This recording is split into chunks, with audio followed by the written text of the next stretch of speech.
I have no conscious memory of what's going on, and I don't even know where I'm at. And I was not under the influence of any sort of intoxicant or anything like that for people who might imply that. But so I think I'm like back at home. I think I'm in Mooresville, Indiana. So I put on my clothes or whatever, and I just start walking until I get to this lady's house. And I think it's my house, you know? And I start knocking on the door, and nobody's answering. So I break into the lady's house, and I go to sleep.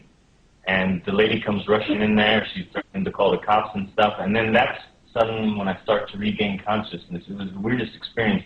And it matched what a lot of people have described during alien abductions and such. But I never, and I still don't want to think that that was even a possibility of what happened. But it was just all around weird. It was all around weird. And when I got back, you know, Joe had his eye problem, and we just know in our hearts that it has something to do with Prophet Yahweh. Not validating him as the prophet of the aliens, but saying that maybe he had some sort of jinn working with him, really. Wow. Oh my! Oh God, that's insane. So how did you guys like deal with all that? I mean, you guys still continued to, you know, I mean, you went on with the project, and so what kept you going despite all of this? What kept me going is the desire inside to expose these false prophets and to get to the bottom of the system, and the promise that I made to God that no matter what, I put my trust in Him, and that He'd protect me along the way. And really, He has, like, at several points in times in my life where I wasn't sure if I was going to make it or live another day. Like, God has always been there to save me, and I'm just appreciative of that. And I've learned over the years to gain a kind of larger and larger trust for God. I just put my faith in God, and everything just seems to work out. So. Nice. Yeah, well, yeah. I mean, I thank you for that, because, you know, your series changed my life, and I mean, I'm here right now. I couldn't even have imagined that, you know. So, I mean, inshallah, you know, you're going to keep going and keep growing stronger. So we saw that you had to deal with a lot of criticism for some of the extremely graphic and explicit content in the series, particularly that episode about Kathy O'Brien and MK Ultra. I mean, I remember watching that, and I couldn't even sleep that night. But I mean, I understand you obviously included that to make a point, and it's true that we all try to constantly protect ourselves from being exposed to stuff like this, information like this, when the fact of the matter is that this is commonly happening around us and can happen to just about anyone, you know. And in fact, now that I look back at it, as difficult as it was for me to watch that, I think we all need to see this in order to truly understand how unbelievably sick and sinister the system actually is. And I mean, I thank you for putting that in, because it opened my eyes. And so. Yeah, I did get a lot of criticism for the Antichrist Dajjal series for a lot of things, and really the Kathy O'Brien parts and the female parts were some of the, you know, it wasn't criticized as much as some of the other things that I said in the series, but like, to me it didn't matter. I was telling the truth the way I knew it, and you know, when you're trying to explain to people things like MK Ultra, and you're trying to explain to them the sexual subliminal messages in movies and cartoons, but you have to show it to them, you know what I mean, for them to believe. You can't just censor everything. I don't believe in censoring. I believe in everybody has their own free will. If somebody is going to get on the series and watch the MK Ultra episode with Kathy O'Brien for a devious purpose or whatever, then, you know, that's between him and God. But God knew my intention when I was doing it, and that's the way I look at it. I know one of the other things that people really opposed to was the fact that you know, at some points in the series, I seem to advocate the use of you know, natural substances to break down some of the you know, the programming that people have, and that's another statement that I stick by.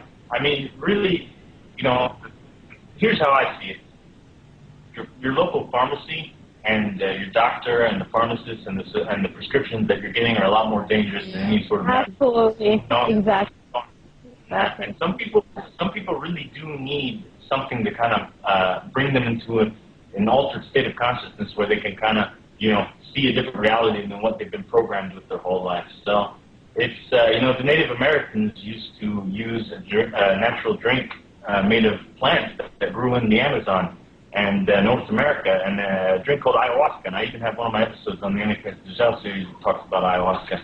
And ayahuasca is amazing. I've tried it. It's not an intoxicant. It's not alcohol. It's not something that a person would get high off of. It brings you into a very, very spiritual state of mind, and you have kind of sort of like a near-death experience. I encourage you guys to read more about it, but they used to use it in getting closer to God and such, and I talked about the Amanita muscaria and different mushrooms, and I talked about how they were mentioned in the Bible, and how when Moses was going with the children of Israel through the desert during 40 years, God sent down manna from heaven.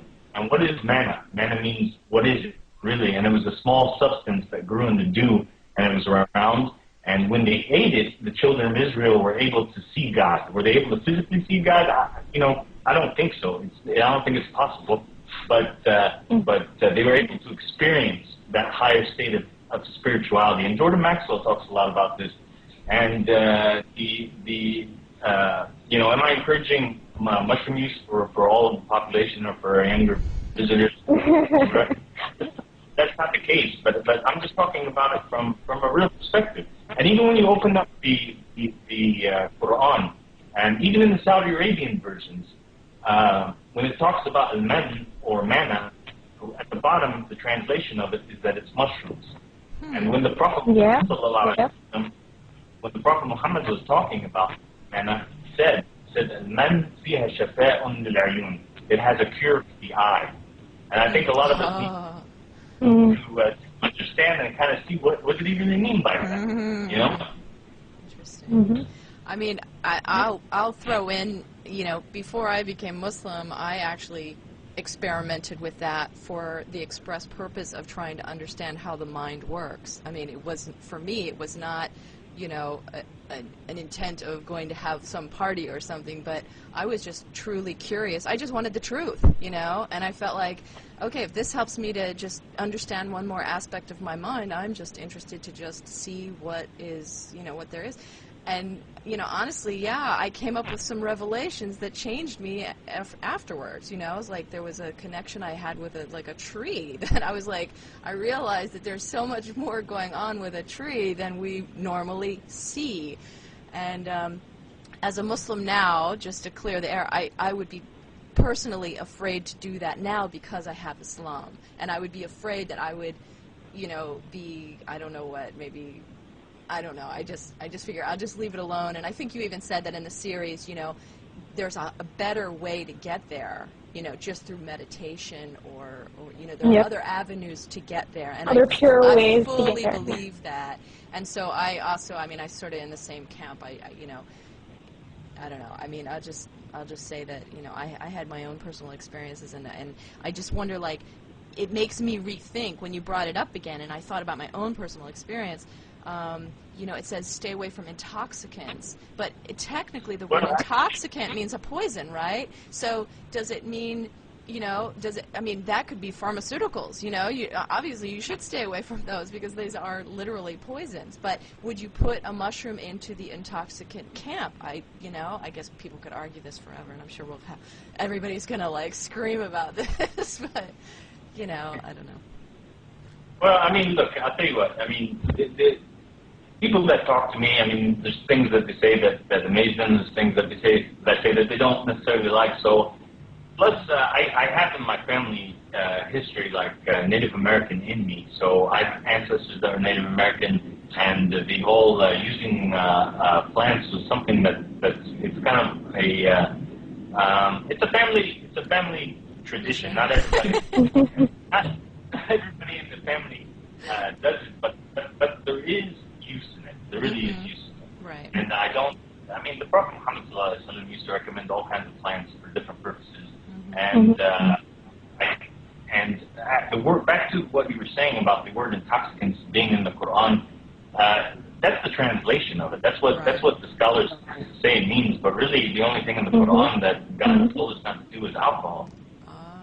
So Okay. intoxicant, that's just an interpretation of scholars, and a lot of scholars today, I don't necessarily take the word as holy truth. So Exactly, yep. But you can have a bad mushroom trip. They're not. It's not all a good story. I mean, people can like really freak out on it and have a terrifying experience. So, you know, there's that aspect to it as well. You know, that's yeah, the. but see, Susan, that's part of the importance of the whole experience.